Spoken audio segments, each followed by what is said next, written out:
Between the years 1987 and 1990, John McTiernan directed Predator, Die Hard, and The Hunt for Red October. He's most well known for his first two films, but the third is equally great. Let's talk about the last movie he directed of those three. Thank you for checking out the video. Before we get started, click on the red subscribe button and the notification bell. That way you know whenever I post a new piece of content. In case you have guessed, yes, I am not at home. I am on vacation, but still posting a review for this week. My family and I decided to watch The Hunt for Red October last night, a movie that has aged surprisingly well. McTiernan is well known for action films. He would eventually go on to kind of poke fun at the genre itself, including some of his own movies when he did The Last Action Hero with Arnold Schwarzenegger. This movie is really, really, really great, and I think it is just aged kind of perfectly. If I had one critique of the film, it's that some of the effects with the torpedoes and some of the underwater stuff definitely doesn't look amazing. But for a movie of this time period, it really is fantastic. Sean Connery is in it. He's, of course, awesome as he is in everything. He plays Marco Ramius, who is a Russian naval subcommander who wants to defect to the United States. He starts off by murdering the political officer on his boat because that person is going to interfere with his plans that he and his officers have. There's a lot of like political intrigue with that particular situation, I guess. Obviously, living in a communist dictatorship, they do not take lightly to people trying to defect and leave and steal government property and give it over to this their biggest enemy. And the Red October is the name of this ship.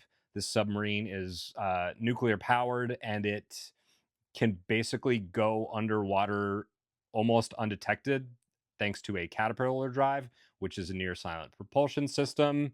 And so there's a lot of technical stuff going on, but it's the first of the Jack Ryan movies. Alec Baldwin, a much younger Alec Baldwin, plays the character, which would later be taken over by Harrison Ford and then Ben Affleck. And lots of different people have played this character over time. Chris Pine eventually played him as well. And now he is played by John Krasinski in the Amazon series. So, political intrigue aside, the performances are great. It's one of those movies where you're just like, oh, this actor is awesome, and he's in this. Like Tim Curry is in this, and Sam Neill, R.I.P., who passed away recently, he is in this as well. You just like Stellan Skarsgård pops up kind of late in the film, and it's just really, really well cast. The movie looks phenomenal. I was a bit surprised to see that Jan de Bont was the cinematographer. He would later go on to have a very illustrious career on his own. He probably most well known for directing Speed, another great 90s action film. So the movie just really works. It's really intense. It has all the intrigue and political stuff that happens, great performances, looks great, sounds great. One other minor critique I do have the movie is the accents. Obviously, Sam Neill is from New Zealand. Sean Connery is very famously Scottish. He does not ditch the Scottish accent whatsoever. And when they transition subtly from Russian to English, it's just he's really not like putting any effort to hide his Scottish accent. So that is what it is. It's noticeable in the film. It doesn't derail it by any stretch of the imagination.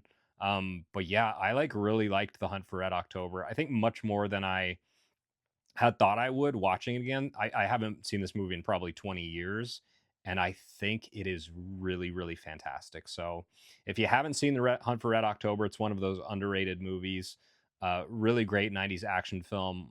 I think this stands up with McTiernan's best work, and you should see it if you haven't. Thanks so much for watching the review. Let me know what you think in the comments. I know it's a bit of a shorter one today, but I am on vacation. Let me know what you think, and I'll see you next Saturday at 12 p.m. Eastern.